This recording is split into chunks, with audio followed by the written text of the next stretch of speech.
students, welcome to another video tutorial from Deepak's classes, and in this particular video আমি তোমাদেরকে যেটা পড়াবো সেটা হচ্ছে স্থিতিস্থাপকতা, বিকৃতি, পীড়ন এবং ইয়ং গুণাঙ্ক।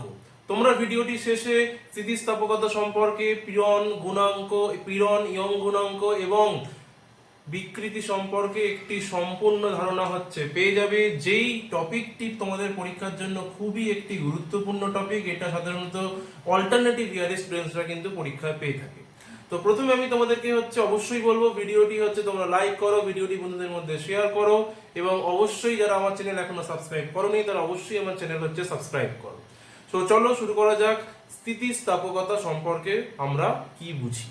দেখো, স্থিতিস্থাপকতা বলতে গেলে আমাদেরকে প্রথমে যেটা জানতে হবে, দুরকম বল সম্পর্কে আমাদের জানতে হবে। একটাকে বলা হয় প্রতিমিত বল আর একটাকে বলা হয় অপ্রতিমিত বল।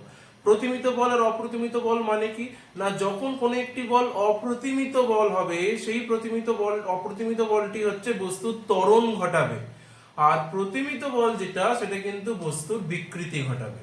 আমরা এখানে যে ধরনের বল নিয়ে আলোচনা করব স্থিতিস্থাপকতার ক্ষেত্রে সেটি প্রতিমিত বল, সেটি কিন্তু অপ্রতিমিত বল না। তাহলে এখানে আমরা প্রথমে দু রকমের বল বলছি, একটি অপ্রতিমিত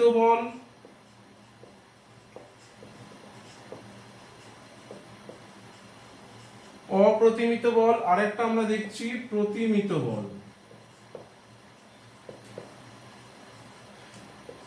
অপ্রতিমিত বল কি করে, বস্তুর ত্বরণ ঘটায়,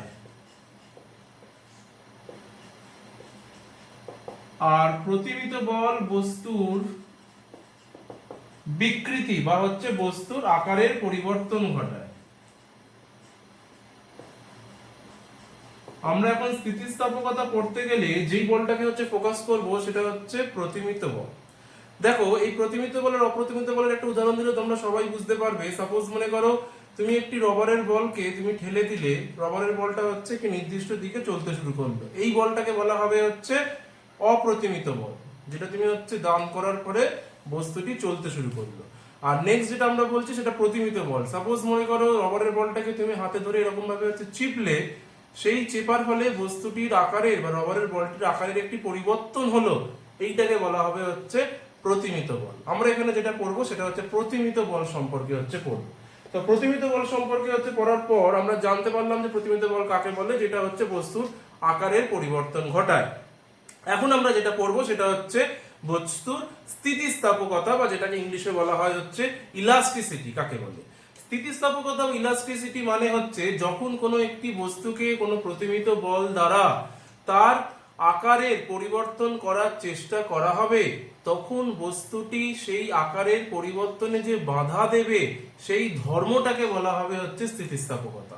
মানে সাপোজ মনে করো তুমি একটা প্লাস্টিকের স্কেল বা প্লাস্টিকের রাবারকে তুমি ধরে এরকম বেঁকাচ্ছ, এই বেঁকানোর সময় প্লাস্টিকের স্কেলটা কিন্তু বা প্লাস্টিকের রাবারটা বেঁকতে চাইছে না, এই যে বেঁকার বিরুদ্ধে যে বাধাটা দিচ্ছে সেই বাধাটাকেই বলা হবে ওই বস্তুর স্থিতিস্থাপকতা। স্থিতিস্থাপকতা কিন্তু বস্তুর একটি নির্দিষ্ট ধর্ম, এবং এই ধর্মটা কিন্তু বিভিন্ন বস্তুর ক্ষেত্রে বিভিন্ন রকমের হয়।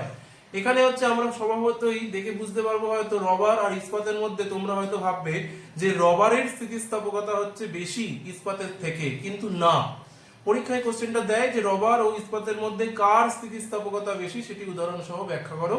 না, ইস্পাতের স্থিতিস্থাপকতা বেশি রবারের থেকে। কারণটা কি না, স্থিতিস্থাপকতা মানে আমি তোমাদেরকে একটু আগেই বললাম যে স্থিতিস্থাপকতা মানে যখন কোনো একটি বস্তুকে তুমি কোনো বল প্রয়োগ করে তার আকারের পরিবর্তনের বাধা দিতে চেষ্টা করছো, তখন বস্তুটি ওই বাধার বিরুদ্ধে যে বল প্রয়োগ করে সেই ধর্মটাকে বলা হয় স্থিতিস্থাপকতা। এবার যেহেতু ইস্পাতের এই বাধা দানকারী বলটি রবারের বাধা দানকারী বলের থেকে অনেক বেশি হয়, সেই জন্য ইস্পাত রবারের থেকে বেশি স্থিতিস্থাপক। তাহলে আমরা স্থিতিস্থাপকতার সংজ্ঞাটা কিভাবে লিখতে পারি না, বাহ্যিক বলের প্রভাবে কোনো বস্তুর যদি আকৃতির বা অবস্থার পরিবর্তন করতে চাই, আমি বরং লিখি, তোমরা লেখাটা দেখলে বুঝতে পারবে। অবশ্যই খাতায় তোমরা এটা নোট ডাউন করবে, এটা কিন্তু পরীক্ষায় খুব খুব ইম্পর্টেন্ট, এটা কিন্তু অল্টারনেটিভ ইয়ারে তোমরা পাও। তাহলে স্থিতিস্থাপকতা সম্পর্কে আমরা লিখছি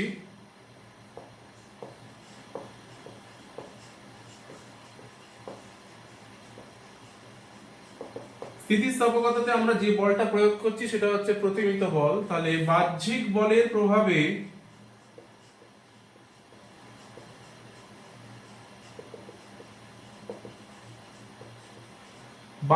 বলের প্রভাবে যদি আমি কোনো বস্তুর আকারের পরিবর্তন করতে চাই বা কোনো বস্তুর হচ্ছে আকৃতির পরিবর্তন করতে চাই, প্রভাবে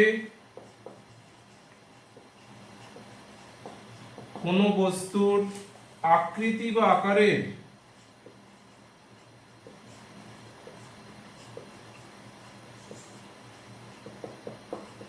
পরিবর্তন করার সময় করার চেষ্টা করলে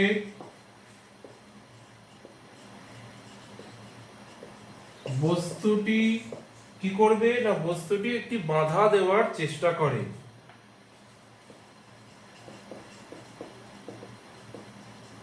বস্তুটি বাধা দেওয়ার চেষ্টা করে। আর এই বস্তুটির ধর্মকে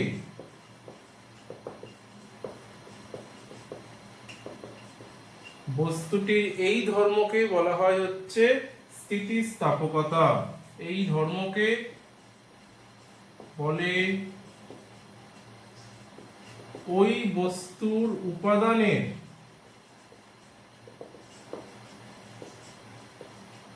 স্থিতিস্থাপকতা। এবার এই স্থিতিস্থাপকতার মধ্যে আমরা হচ্ছে তিন রকমের দেখবো। তিন রকমের হচ্ছে বস্তু হয়। একটা হচ্ছে পূর্ণ নমনীয়, একটাকে বলা হয় পূর্ণ স্থিতিস্থাপক, একটা হচ্ছে পূর্ণ দৃঢ়। পূর্ণ দৃঢ় তাহলে হচ্ছে আমরা তিনটে হচ্ছে কি কি দেখছি। এক নম্বর যেটা সেটা হচ্ছে পূর্ণ স্থিতিস্থাপক। দু নম্বর দেখছি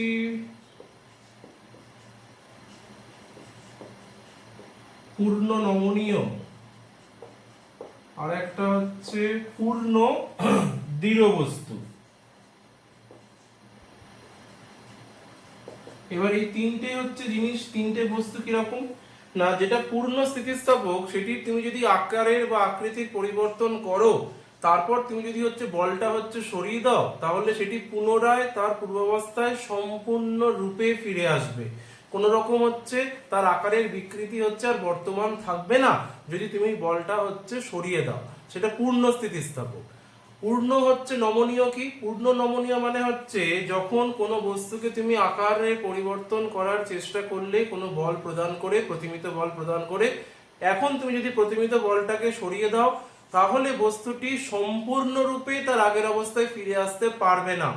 তাহলে আগেরটাই আমরা দেখলাম সম্পূর্ণরূপে আগের অবস্থায় ফিরে আসছিল আকার পরিবর্তিত হওয়ার পর। এখন আমরা দেখছি সম্পূর্ণরূপে আগের অবস্থায় ফিরে আসছে না। আর লাস্ট যেটা হচ্ছে দৃঢ় বস্তু, এর আকার পরিবর্তনই তুমি করতে পারবে না তুমি যতই হচ্ছে বল প্রয়োগ করো। তাহলে এখানে আমরা দেখছি পূর্ণ স্থিতিস্থাপক মানে পুনরায় আগের অবস্থায় ফিরে আসবে। এটা হচ্ছে আসবে না সম্পূর্ণরূপে, আর এটা হচ্ছে আকার পরিবর্তিতই হবে না, আকার পরিবর্তিত হবে না। তাহলে এই তিন রকমের হচ্ছে বস্তু, একটা হচ্ছে পূর্ণ স্থিতিস্থাপক, একটা আমরা দেখছি হচ্ছে পূর্ণ নমনীয় যার আকার পরিবর্তন হবে। আগের হচ্ছে পূর্ণ স্থিতিস্থাপকেরও আকার পরিবর্তন হচ্ছে, পূর্ণ নমনীয়রও আকার পরিবর্তন হচ্ছে, কিন্তু পূর্ণ স্থিতিস্থাপকের ক্ষেত্রে আকার পরিবর্তিত হওয়ার পর যখন তুমি বলটাকে হচ্ছে সরিয়ে দিচ্ছ তখন এটি সম্পূর্ণরূপে আগের অবস্থায় ফিরে আসছে। কিন্তু যখন হচ্ছে আমরা পূর্ণ নমনীয় বস্তু দেখছি তখন সেটি কিন্তু বলটি অপসারিত করার পর তার আকার সম্পূর্ণরূপে আগের অবস্থায় ফিরে আসছে না। আর পূর্ণ দৃঢ় বস্তু হচ্ছে কোন রকম ভাবে তুমি যতই বল প্রয়োগ করো সেটি কখনোই তার আকার পরিবর্তিত করবে না। এবার এই স্থিতিস্থাপকতা বা ইলাস্টিসিটি কোন কোন বিষয়ের উপর নির্ভর করে। দেখো স্থিতিস্থাপকতা নির্ভর করে প্রথমেই হচ্ছে উষ্ণতার উপর। উষ্ণতা যত বাড়বে স্থিতিস্থাপকতা হচ্ছে তত কমবে। এটা তোমাকে মনে রাখতে হবে। তাহলে উষ্ণতার সঙ্গে স্থিতিস্থাপকতার ব্যস্তানুপাতিক সম্পর্ক। যখন কোনো একটি বস্তু যত উষ্ণতা বৃদ্ধি পাবে তত হচ্ছে স্থিতিস্থাপকতা হ্রাস পাবে। নেক্সট যেটা আমরা পড়ব সেটা হচ্ছে অপদ্রব্য। অপদ্রব্য মানে হচ্ছে যখন হচ্ছে কোনো বস্তুর মধ্যে হচ্ছে অন্য কোনো বস্তু মিশে থাকবে, যেমন সংকর বস্তু। যত হচ্ছে অপদ্রব্যের পরিমাণ হচ্ছে কোনো বস্তুর মধ্যে বাড়বে তত হচ্ছে স্থিতিস্থাপকতাও পরিবর্তিত হবে। অ্যান্ড দ্য থার্ড ওয়ান যেটা হচ্ছে গরম আর ঠান্ডা বেশি করলে, গরম ঠান্ডা বেশি করলে স্থিতিস্থাপকতাও হ্রাস পায়, আর অপদ্রব্যের পরিমাণ হচ্ছে বাড়লে স্থিতিস্থাপকতা বৃদ্ধি পায়। এটা আমি তোমাদেরকে হচ্ছে বলে রাখলাম। তাহলে দেখো অপদ্রব্য যত হচ্ছে বেশি পরিমাণে থাকছে তত হচ্ছে তোমার স্থিতিস্থাপকতা বেশি হচ্ছে, যত উষ্ণতা বাড়ছে তত স্থিতিস্থাপকতা হ্রাস পাচ্ছে, এবং গরম ও ঠান্ডা যত একটি বস্তুকে হচ্ছে বেশি পরিমাণে হচ্ছে করা হবে তত হচ্ছে কিন্তু তার স্থিতিস্থাপকতা হ্রাস পাবে। তা এই হলো হচ্ছে স্থিতিস্থাপকতা সম্পর্কে একটি সম্পূর্ণ ধারণা। তোমরা অবশ্যই স্থিতিস্থাপকতা সম্পর্কে যে প্রশ্নগুলো আসতে পারে তোমাদের পরীক্ষায় খাতায় লিখে নেবে। স্থিতিস্থাপকতা কাকে বলে, পূর্ণ দৃঢ় বস্তু কাকে বলে, পূর্ণ নমনীয় বস্তু কাকে বলে, পূর্ণ স্থিতিস্থাপক বস্তু কাকে বলে, স্থিতিস্থাপকতা কোন কোন বিষয়ের উপর নির্ভর করে থাকে, প্রতিমিত বল কাকে বলে এবং অপ্রতিমিত বল কাকে বলে। এই হলো হচ্ছে স্থিতিস্থাপকতা থেকে যেই কোশ্চেনগুলো তোমরা পরীক্ষায় সাধারণত পেয়ে থাকো। এবার আমরা যেটা তোমাকে পড়াবো সেটা হচ্ছে পীড়ন। পীড়নের ইংলিশ ওয়ার্ড হচ্ছে স্ট্রেস। পীড়ন হচ্ছে যখন তুমি একটি কোনো বস্তুকে বাইরে থেকে বল প্রয়োগ করে তার আকারের পরিবর্তন করতে চাইছো বা তার আকারের বিকৃতি ঘটাতে চাইছো, তখন বস্তুটি যেই বাধা দানকারী বল প্রয়োগ করে যাতে সে আকার পরিবর্তিত হতে না পারে, সেই বাধা দানকারী বলকেই বলা হবে হচ্ছে পীড়ন। তাহলে পীড়ন কাকে বলে আবার বলছি তোমাদের জন্য, না যখন কোনো একটি বস্তুকে তুমি হচ্ছে বল প্রয়োগ করে তার আকার বা আকৃতির পরিবর্তন করতে চাইবে, তখন বস্তুটি যে বাধা দান করে ভেতর থেকে যাতে হচ্ছে আকার পরিবর্তিত না হয়, সেই বাধা দানকারী বলটিকেই বলা হবে হচ্ছে পীড়ন। তাহলে পীড়নের সংজ্ঞা হচ্ছে আমরা কিভাবে লিখতে পারি, খাতায় হচ্ছে তোমরা অবশ্যই এগুলো হচ্ছে লিখে নেবে। এগুলো কিন্তু পরীক্ষায় অবশ্যই তোমরা পাবে, এগুলো প্রচন্ড ইম্পর্টেন্ট এবং গুরুত্বপূর্ণ হচ্ছে প্রশ্ন। তাহলে আমরা এখন যেটা পড়ছি সেটা হচ্ছে পীড়ন। আরেকটা কোশ্চেন তোমাদেরকে বলতে ভুলে গেলাম যে রবার না ইস্পাত এই দুটির মধ্যে কে সবচেয়ে বেশি স্থিতিস্থাপক। রবার ও ইস্পাতের মধ্যে হচ্ছে ইস্পাত বেশি স্থিতিস্থাপক, কারণ ইস্পাত যখন কোনো বল প্রয়োগ করা হয় ইস্পাতের হচ্ছে আকার বা আকৃতি পরিবর্তনের সময় ইস্পাত বেশি পরিমাণে সেই বলটার বিরুদ্ধে আকার পরিবর্তনের বাধা দেয়। সেজন্য ইস্পাতের এই বাধা দানকারী প্রবণতা, বাধা দেওয়ার যে ধর্ম, সেটা রবারের থেকে হচ্ছে অনেক বেশি। সেই জন্য ইস্পাত রবারের থেকে বেশি স্থিতিস্থাপক। এবার যেটা আমরা পড়ছি সেটা হচ্ছে পীড়ন।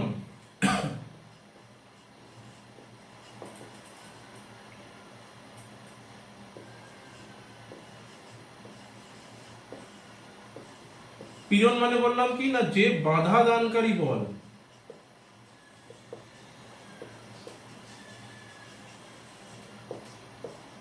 যে বাধা দানকারী বল বস্তুটির আকার পরিবর্তনে বাধা দেয়, যে বাধা দানকারী বল বস্তুর আকার পরিবর্তনে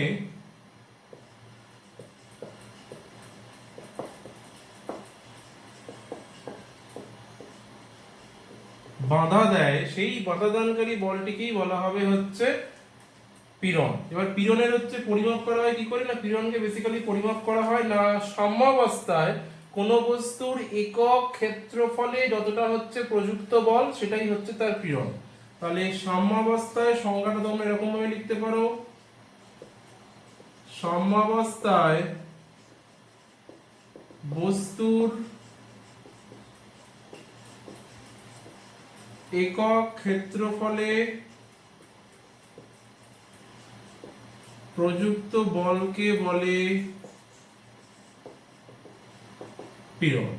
এটা হচ্ছে পীড়নের সংজ্ঞা। তাহলে পীড়নের একক কি হবে, পীড়নের দেখো দুটো একক হবে, একটা হচ্ছে সিজিএস যেটা হচ্ছে নরমাল ডাইন পার সেমি স্কয়ার, আর যদি এসআই একক আমরা বার করতে চাই তাহলে হবে নিউটন পার মিটার স্কয়ার।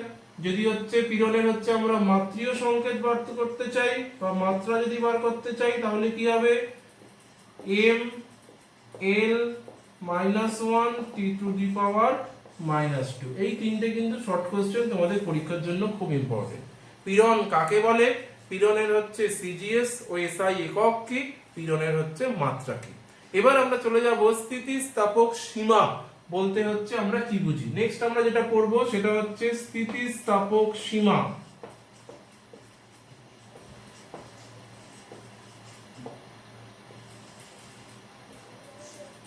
স্থিতিস্থাপক সীমা কাকে বলে? স্থিতিস্থাপক সীমা মানে হচ্ছে যখন কোনো একটি বস্তুকে তুমি যখন বাইরে থেকে বল প্রয়োগ করে তার আকার বা হচ্ছে আকৃতির পরিবর্তন করতে চাইছো, তখন বস্তুটি একটি নির্দিষ্ট সীমা পর্যন্ত তার আকার বা আকৃতির পরিবর্তন করার পর সেটি পুনরায় আগের অবস্থায় ফিরে আসবে। কিন্তু সেই সীমার যদি তুমি অতিক্রম করে যাও, সেই সীমা যদি হচ্ছে ছাড়িয়ে চলে যাও, তাহলে কিন্তু বস্তুটি পুনরায় তার আকার বা আকৃতি ফিরে আসতে পারবে না।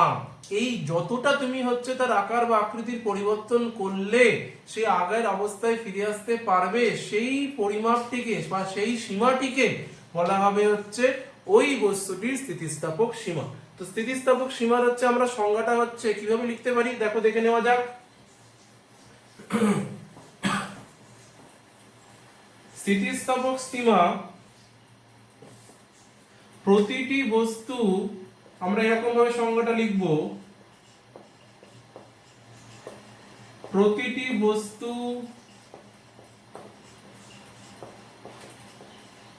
একটি নির্দিষ্ট সীমা পর্যন্ত তার যদি তুমি আকৃতির পরিবর্তন ঘটাও তাহলে সে আগের অবস্থায় ফিরে আসতে পারে।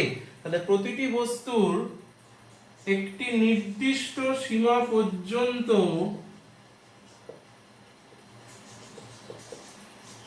বাহ্যিক বল প্রয়োগে সেটি পূর্ণ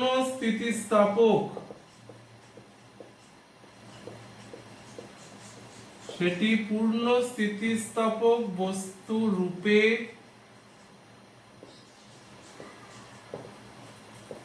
কাজ করে। সেই সীমা যদি হচ্ছে আমরা অতিক্রম করে যাই, বাহ্যিক বল সেই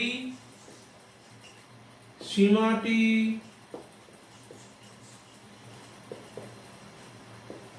অতিক্রম করলে বস্তুটি তার আগের অবস্থায় ফিরে আসতে পারবে না। অতিক্রম করলে বল অপসারিত হলেও বস্তুটি তার পূর্বাবস্থায় ফিরে আসতে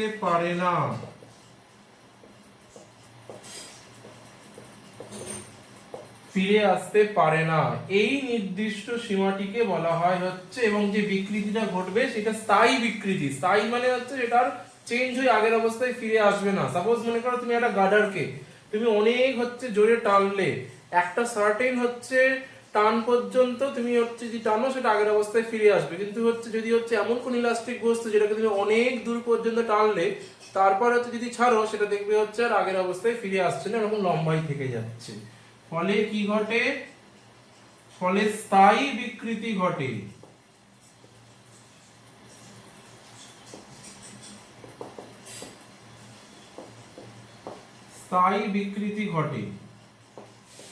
আর এই যে স্থায়ী বিকৃতি ঘটলো, এই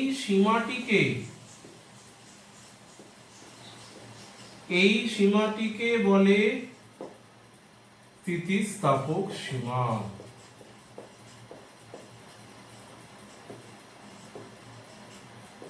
তাহলে তোমরা বুঝতে পারলে স্থিতিস্থাপক সীমা মানে কি।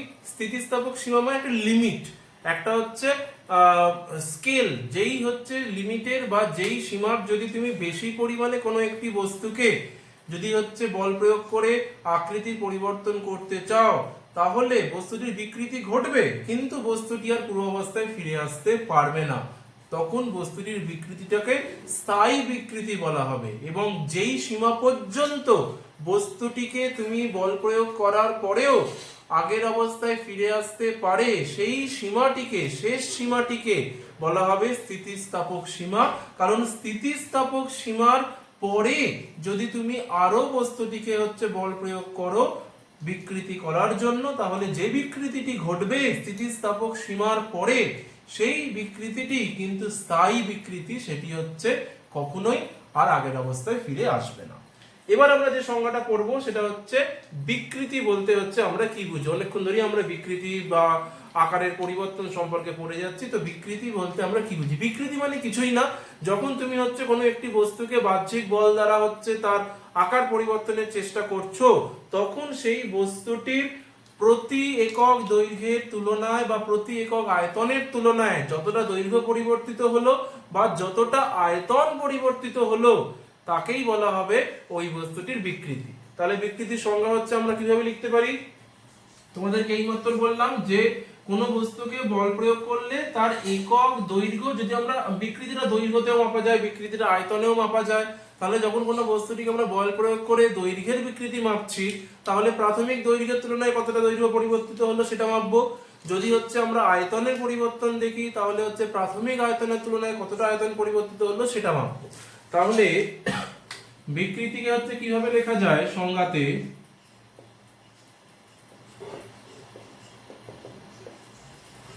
বিকৃতি কি না, বাহ্যিক বলের প্রভাবে কোনো বস্তুর দৈর্ঘ্য, আয়তন বা আকৃতির যদি পরিবর্তন ঘটে, সেটি প্রাথমিক মানের তুলনায় যে পরিবর্তন ঘটলো, মানে এখানে আমরা অনুপাতের আকারে বার করব। তাহলে কিভাবে লিখবো না,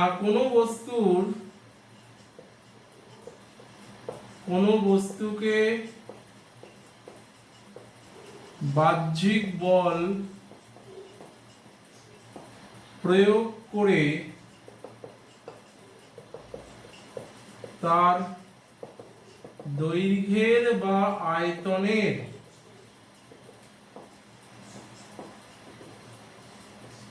পরিবর্তন করা হলে তার দৈর্ঘ্যের পরিবর্তন বা আয়তনের পরিবর্তন এবং প্রাথমিক দৈর্ঘ্য ও আয়তনের অনুপাতকে বিকৃতি বলে। সাপোজ মনে করো, তুমি ধরে নাও যে একটা বস্তু, তার দৈর্ঘ্য ছিল প্রাথমিক দৈর্ঘ্য।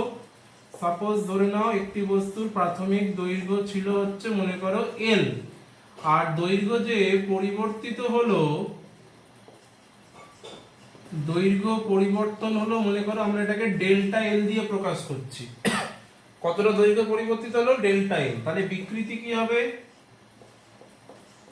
তাহলে বিকৃতি হবে ডেল্টা এল বাই এল, প্রাথমিক দৈর্ঘ্য আর উপরে থাকবে তোমার দৈর্ঘ্যের পরিবর্তন, মানে প্রাথমিক দৈর্ঘ্যের তুলনায় কতটা দৈর্ঘ্য পরিবর্তিত হলো সেটাকেই বলা হবে তার বিকৃতি। যদি আয়তনের দিক দিয়ে প্রকাশ করি, তাহলে কি হবে? Delta V by capital V. Delta ভিটা আয়তনের পরিবর্তন আর ক্যাপিটাল ভিটা প্রাথমিক আয়তন। যেহেতু এবার দেখো বিকৃতি দুটি সমজাতীয় রাশির অনুপাত, সেজন্য বিকৃতির কোনো রকম কিন্তু একক থাকবে না, যেহেতু দুটি একক কেটে যাচ্ছে।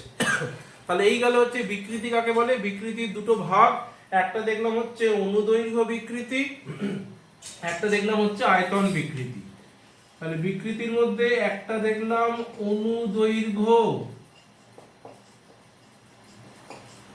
অনুদৈর্ঘ্য বিকৃতি, যেটাকে আমরা ডেল্টা এল বাই এল দিয়ে প্রকাশ করছি। মানে প্রাথমিক দৈর্ঘ্য স্মল এল আর ডেল্টা এল দৈর্ঘ্যের পরিবর্তন, কতটা প্রাথমিক দৈর্ঘ্যের তুলনায় বস্তুটির দৈর্ঘ্যের পরিবর্তন হলো। আর একটা যেটা হয় আয়তন বিকৃতি। আয়তন বিকৃতি ডেল্টা ভি বাই ভি, মানে প্রাথমিক আয়তনের তুলনায় বিটা প্রাথমিক আয়তন, ডেল্টা বিটা আয়তনের পরিবর্তন, প্রাথমিক আয়তনের তুলনায় কতটা তার আয়তন পরিবর্তিত হচ্ছে। এবার আমরা যেটা করব সেটা হচ্ছে তোমাদের পরীক্ষায় হচ্ছে খুবই দেয়, সেটা হুকের সূত্র বা হুকস ল। দেখো হুকের সূত্র বলে কোনো একটি বস্তুর পীড়ন ও বিকৃতি এরা হচ্ছে পরস্পরের সমানুপাতিক। হ্যাঁ, এটাই হচ্ছে শুধুমাত্র হুকের সূত্র দ্বারা তোমরা হচ্ছে বলতে পারবে যে কোনো একটি বস্তুর কোনো একটি বস্তুর দৈর্ঘ্যের বলো বা আয়তনের বলো পীড়ন ও বিকৃতি পরস্পরের সমানুপাতিক। এই কথাটার মানে হচ্ছে যত একটি বস্তুটিকে তুমি বাহ্যিক বল দিয়ে বিকৃতি করার বা আকারের পরিবর্তন করার বা আয়তনের পরিবর্তন করার চেষ্টা করবে, বস্তুটি তত নিজের ভেতর থেকেও কিন্তু সেই আকার পরিবর্তনের, দৈর্ঘ্যের পরিবর্তনের, আয়তনের পরিবর্তনের বাধা দেবে। সেজন্য যত বিকৃতির পরিমাণ তুমি বাড়াতে চাইবে তত হচ্ছে বস্তুটির পীড়নের পরিমাণও হচ্ছে বাড়বে। তাহলে হুকের সূত্র হচ্ছে কি বলে,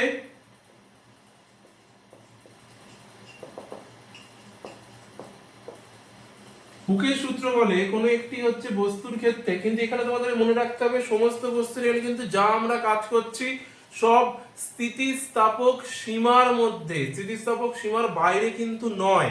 স্থিতিস্থাপক সীমা মানে যখন বস্তুটিকে হচ্ছে আকারে পরিবর্তন করার চেষ্টা করলে আবার আগের অবস্থায় ফিরে আসবে, সেই স্থিতিস্থাপক সীমার মধ্যে। তাহলে হুকের সূত্র বলে স্থিতিস্থাপক সীমার মধ্যে, স্থিতিস্থাপক সীমার মধ্যে কোনো বস্তুর পীড়ন ও বিকৃতি পরস্পরের সমানুপাতিক, পরস্পরের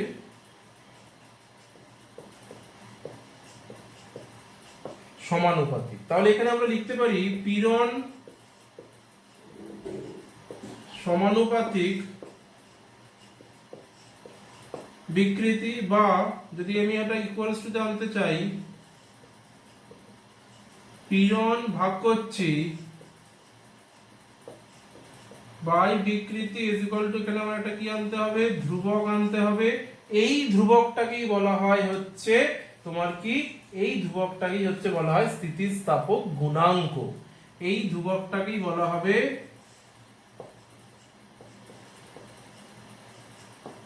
স্থিতিস্থাপক গুণাঙ্ক।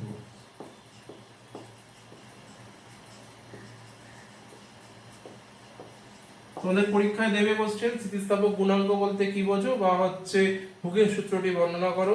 হুকের সূত্র বলছে যে স্থিতিস্থাপক সীমার মধ্যে যদি কোনো বস্তুর তুমি যত আকার পরিবর্তনের চেষ্টা করবে, যত তুমি হচ্ছে বাহ্যিক বল প্রয়োগ করে আকার পরিবর্তনের, দৈর্ঘ্যের পরিবর্তনের চেষ্টা করবে, বস্তুটি তত বেশি পরিমাণে কিন্তু ভেতর থেকে সেই পরিবর্তনের বাধা দেবে।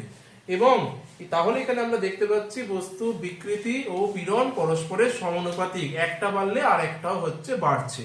তাহলে পীড়ন যদি হচ্ছে বিকৃতি সমানুপাতিক হয়, তাহলে এখানে পীড়ন বাই বিকৃতি ডেফিনেটলি একটা ধ্রুবক হবে। এখানে যে ধ্রুবকটাকে আমরা নিচ্ছি সেই ধ্রুবকটাকে বলা হচ্ছে স্থিতিস্থাপক গুণাঙ্ক। তাহলে স্থিতিস্থাপক গুণাঙ্ক কাকে বলে? স্থিতিস্থাপক গুণাঙ্কের কোনো একক নেই। স্থিতিস্থাপক গুণাঙ্ক হচ্ছে পীড়ন, ও সরি ভুল বললাম, স্থিতিস্থাপক গুণাঙ্কের হচ্ছে আমরা পড়বো এখানে একক, যেটা পীড়নের এককের সমান হবে। স্থিতিস্থাপক গুণাঙ্ক হচ্ছে পীড়ন ও বিকৃতির অনুপাতকে, পরীক্ষা এটা দেবে তোমাদের, যে স্থিতিস্থাপক গুণাঙ্ক বা হচ্ছে এটার অপর নাম হচ্ছে ইয়ং গুণাঙ্ক। স্থিতিস্থাপক গুণাঙ্ক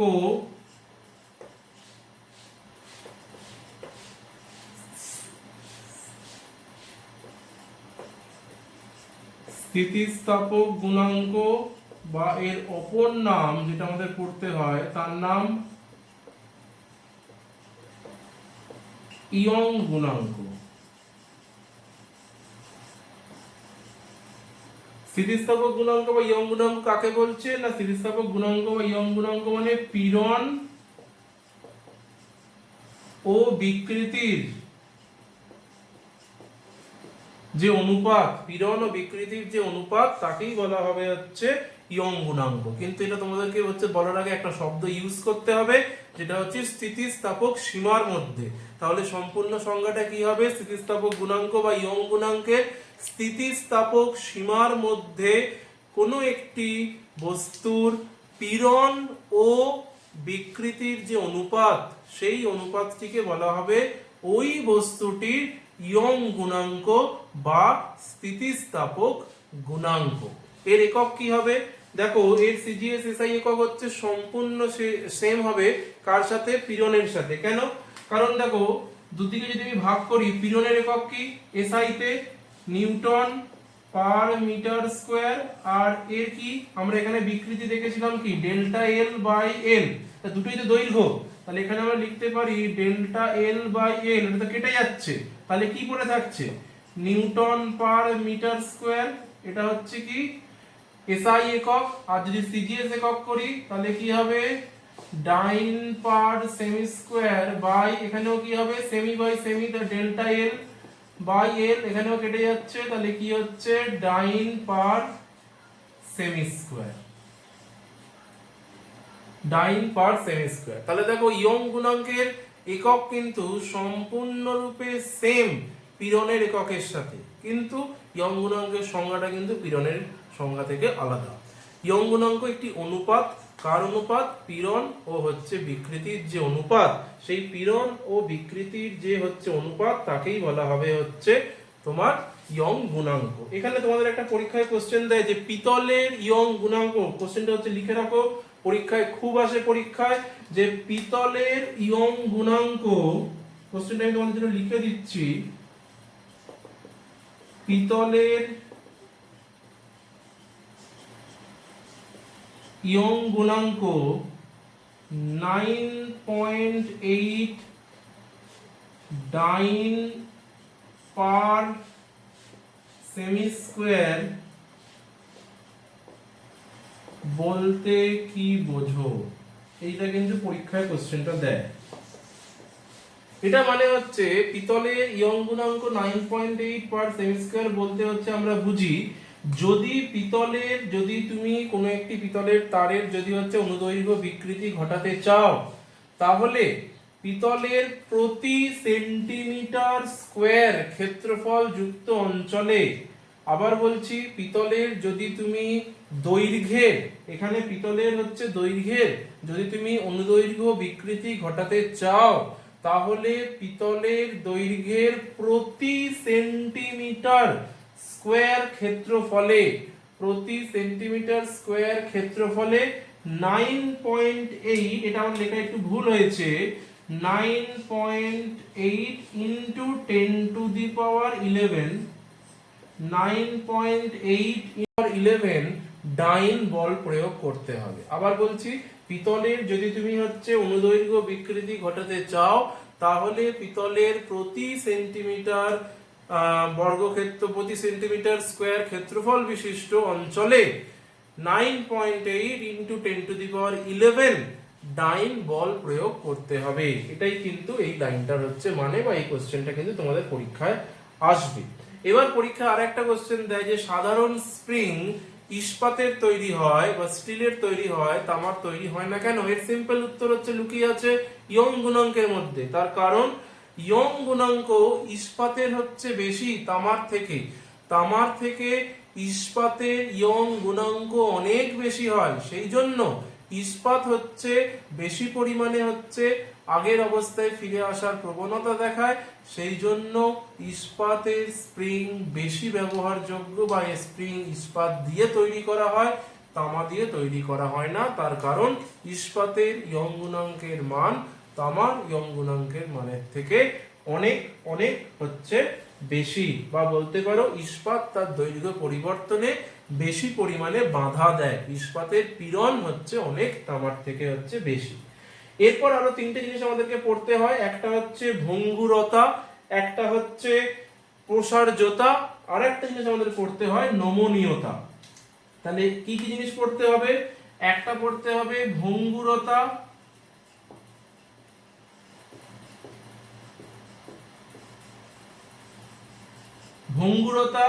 আরেকটা জিনিস আমাদেরকে পড়তে হয় প্রসার্যতা,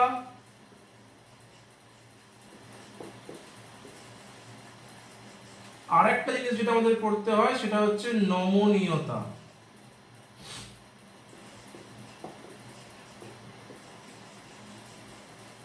দেখো ভঙ্গুরতা মানে হচ্ছে যেই জিনিসটাকে তুমি ভেঙে হচ্ছে গুঁড়ো করতে পারবে, যেই জিনিসটাকে তুমি ভেঙে হচ্ছে সম্পূর্ণ গুঁড়ো বা হচ্ছে ডাস্টে পরিণত করতে পারবে, সেই বস্তুটাকে বলা হবে ভঙ্গুর বস্তু, আর তার এই ধর্মটিকে বলা হবে হচ্ছে ভঙ্গুরতা। তাহলে যেই বস্তুটিকে ভেঙে গুঁড়ো করা যায় তখন সেই বস্তুটির ধর্মকে বলা হয় ভঙ্গুরতা। প্রসার্যতা মানে হচ্ছে যখন তুমি কোনো বস্তুকে বল প্রয়োগ করে সেটিকে একটি সরু তারে রূপান্তরিত করতে পারবে, কোনো বস্তুকে বল প্রয়োগ করে যদি সরু তারে রূপান্তরিত করা যায় তখন সেই বস্তুর ধর্মটিকে বলা হবে প্রসার্যতা, মানে সেটা প্রসারিত হতে পারছে।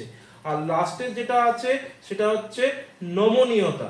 নমনীয়তা মানে হচ্ছে যখন কোনো বৈশিষ্ট্য হচ্ছে প্লাস্টিক ইন নেচার হয়। প্লাস্টিক মানে যেটার হচ্ছে তুমি যদি টানো, যেটা যদি বল প্রয়োগ করো তাহলে তার আকৃতি ঘটবে, কিন্তু আকৃতি ঘটার পর সেটি কিন্তু পুনরায় তার আগের অবস্থায় সম্পূর্ণভাবে ফিরে আসবে না।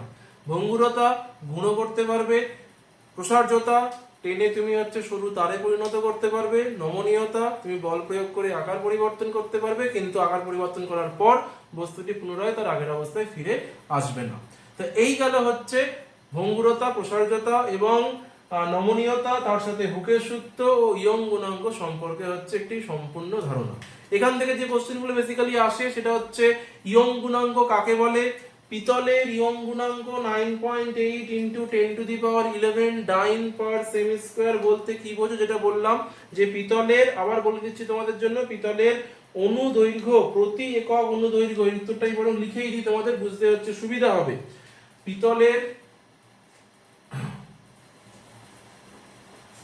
একক অনুদৈর্ঘ্য বিকৃতি ঘটাতে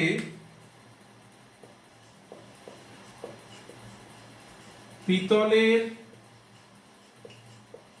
একক অনুদৈর্ঘ্যের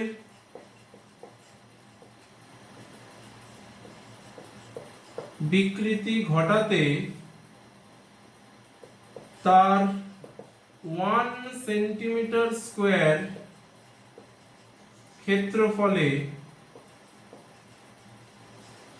9.8 ডাইন পার সেমি স্কোয়ার বল প্রয়োগ করতে হবে, এটা হচ্ছে এর উত্তর।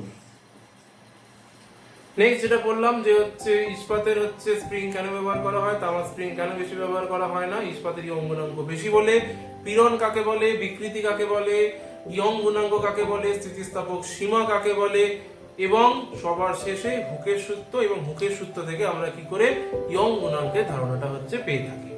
আশা করি তোমরা ভিডিওটির মাধ্যমে সম্পূর্ণ স্থিতিস্থাপকতা, পীড়ন, বিকৃতি, হুকের সূত্রর একটি এলাবোরেট ধারণা পেয়েছো। যদি ভিডিওটি তোমাদের হচ্ছে ভালো লেগে থাকে অবশ্যই ভিডিওটিকে লাইক করো, ভিডিওটিকে বন্ধুদের মধ্যে শেয়ার করো, এবং যারা আমার চ্যানেল এখনো পর্যন্ত সাবস্ক্রাইব করোনি অবশ্যই আমার চ্যানেল সাবস্ক্রাইব করো, এবং ডান দিকে যে বেল আইকনটি আছে অবশ্যই সেই বেল আইকনটিকে প্রেস করে রাখবে, এরকম আরো নতুন ভিডিও সম্পর্কে তোমরা জানতে পারবে।